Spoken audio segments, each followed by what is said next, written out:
Okay, the settings that I've got on here are 3 moving averages. I've got a 248 EMA, a 15 EMA, and a 62 EMA. Obviously, the longer the EMA, the less it reacts, obviously, to market movement. The reason why I use these 3, can everybody still see? The reason why I use these 3 different moving average or exponential moving averages is because they basically mirror each other in different time frames. Okay, if I'm looking to a 4-hour chart, I then flick it down to the 1-hour chart. The 62 EMA will virtually be mirrored by the 15 EMA in that time frame, and vice versa.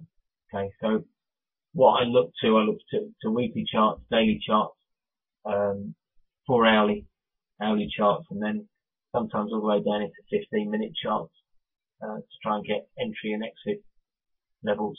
And obviously these EMAs reflect down nicely off all those time frames. Okay, the RSI we've got on is a market setting of 14. Directional movement indicator is a 14, and the MACD is 12, 26, and 9, which is the normal market setting. The RSI, as you know, the trouble with most analysis, okay, is that most analysis or most oscillators, indicators, moving averages, etc., that we have on charts are a history lesson. Okay, they all lag the market. What we really want to be looking for are indicators, forward indicators, okay, indicators that give us an indication of where we're going to go, not where we've been, or where we're going to see support and resistance. Support and resistance obviously being one of the major aspects of FX trading as far as I'm concerned. So the RSI is there not just for overbought, oversold, which have a tendency to not ignore, but as we all know, just because the market's oversold, it doesn't mean that it's not going to keep on going down. The mark, when we talk about the mark indicators, he's actually got an indicator that is very similar to the RSI. Basically, when that does go oversold, it's in the sell zone as far as he's concerned. So I have a 50 line, a horizontal 50 line on all my time frames. I had problems with my chart package yesterday, so I haven't actually got all plotted on at the moment, but it's we've got a 50 line. Basically, if it's above the 50 line, then I'm looking at the market being bullish. If it's below the 50 line, I'm looking at the market being bearish. I'm not just looking at that as a out and out indication of where I'm going to go. I'm looking at the cloud for resistance. Obviously, the thicker the cloud, the deeper the resistance. While she trades inside the cloud, okay, as far as Ishimoku is concerned, it's non-trending.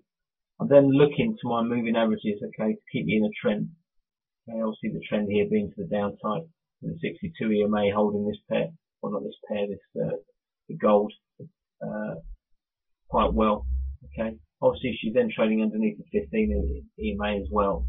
Then I know that the downside is prevailing, especially if I'm outside of the cloud. So I'm looking for lows or trading below 50. I'm looking for trading below the cloud, trading below the 62 EMA, and obviously this long 248 EMA keeping the trend to the downside.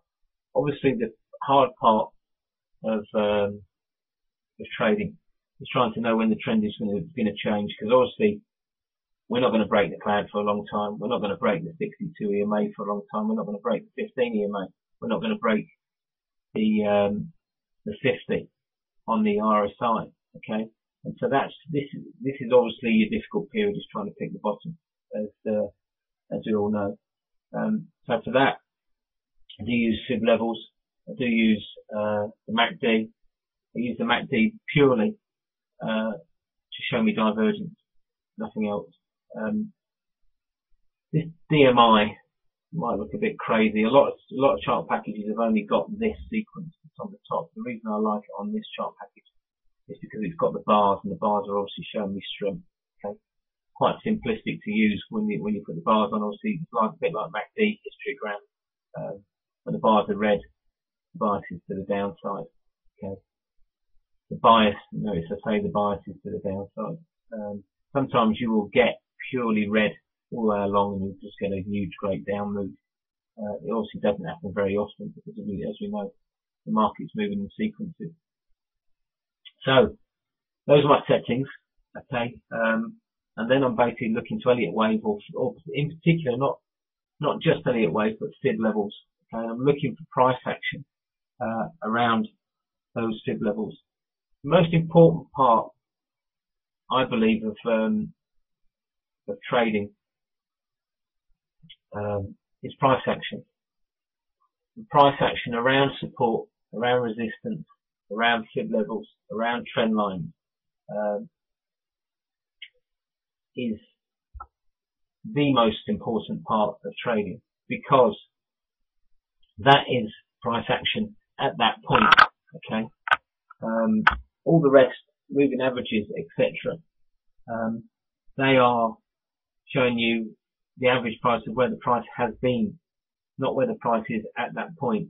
So everything has its place, but the most important thing is to try and forward project, obviously, is where these currency pairs or these indices, etc., are going to go. And for that we need price action, for that we need fib levels, for that we need previous support and resistance, or price zones, PPZs as some people call them. These areas where the market is stuck, okay, but the areas where we've had support is broken through, it's now resistance. Okay, we should all know these areas of high trading or consolidation. Okay, so gold. Let's just get onto the gold. I'll break down time frames.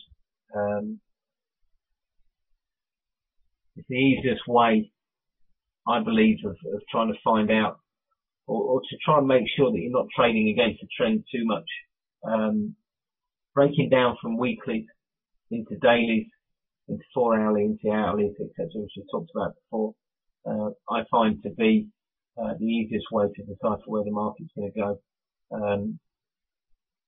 And of course, you can visually see where the market has been. Very hard to pick this move from here, okay, because she hasn't made a new low, okay. At this point, she did make a lower high, okay, came down, held the cloud quite well, pushed back up, okay. Let's just break it down. This and the reasons why I have these settings as well on the charts is not just for FX. It's for indices, for work on commodities. I don't curve fit. I mean, I know a lot of people that will curve fit the market. In other words, they'll look at euro dollar and they'll put a moving average on the euro dollar that works for that particular currency pair. They'll then go to cable or euro yen or whatever, and they'll curve fit the moving averages. But if you have a tendency to do that, just because it worked previously, it doesn't mean it's going to work in the future. So you need something that has a decent track record, if you like.